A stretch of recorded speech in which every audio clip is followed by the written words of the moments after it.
Hey everyone, I'm going to go over a quick void chart that I have been using all through 7, all the way up to 100. I did some minor changes, and I'll go over those too if you feel like you don't like what I'm doing and you want to do the minor alterations I did along the way. But also, I'm using this now in 8. It's actually pretty good in 8 as well. Is it the best thing you can do for money? Maybe not. It's hard to say, but it's fast, it's easy, and enjoyable. So if that's something you're interested, we'll get into it. So first thing we did was grab our Illuminati map chart here. You make a nice little Illuminati triangle, and you got yourself some pretty good, you got all the main things you need. You got to get the upgrades, monsters can drop it, bosses can drop it, and then the chest. The chest is actually really helpful. Don't sleep on that. It doesn't show up all the time, but when it does show up, you'll be happy that it's there. So we grab those. After that, you want to make sure you grab these 4 points to synergize. You got those monsters. All right. Now you can start maps or you can start war. There's really, I started war because I like running faster. So that's the big thing there.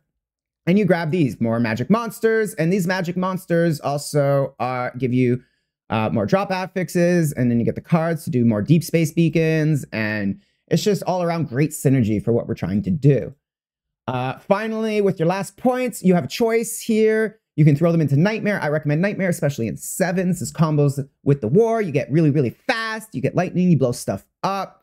If you have the Nightmare pet, you can run the Nightmares. If you don't, you can skip the Nightmares. But using this lightning hook, I call it, the real juice is that when you get this card to show up, you get a lot of shallow dream talkings in the sweet dream.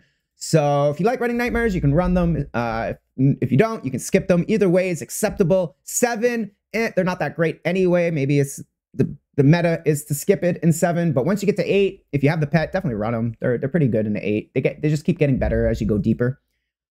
Finally, if you have extra points, I don't even have all the points yet to do this. I'm still missing points, but then you're going to want to throw it into Black Sail or somewhere else. Now, there were points where I switched around based on if I needed things. There was points where I was doing Eterna because I wanted to get some Eterna keys. Right now, Eterna keys are pretty cheap. You don't need to farm them. You can just buy them.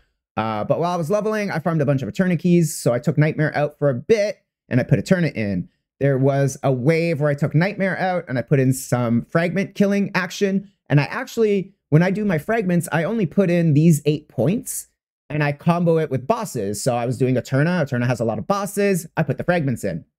Also, when I was doing the Eterna setup specifically, I altered some points around and I went down here to get the Nether Realm stages down there because you have more points. You don't need 23 for that one, right? And I also grabbed some more Nether Realm resonance nodes over here. This also provided me with a big stack of Nether Realm resonance while I was farming tier 7. So when I got to 8, I had about like 8,000 resonance ready to use because I was not using them in 7s. I don't recommend using resonance in 7s unless you have a really, really good card. Obviously, use it for good cards, but for the most part, I don't use it in tier 7s. But yeah, so this is the chart I used 1 to get to 100, and 2, I'm still currently using farming 8 with it. So hopefully that helps. If you have any questions, be sure to hit me up in the chat. And as always, this season, every day, I will be streaming live at twitch.tv. All right, guys, happy hunting. I'll catch you in the next video.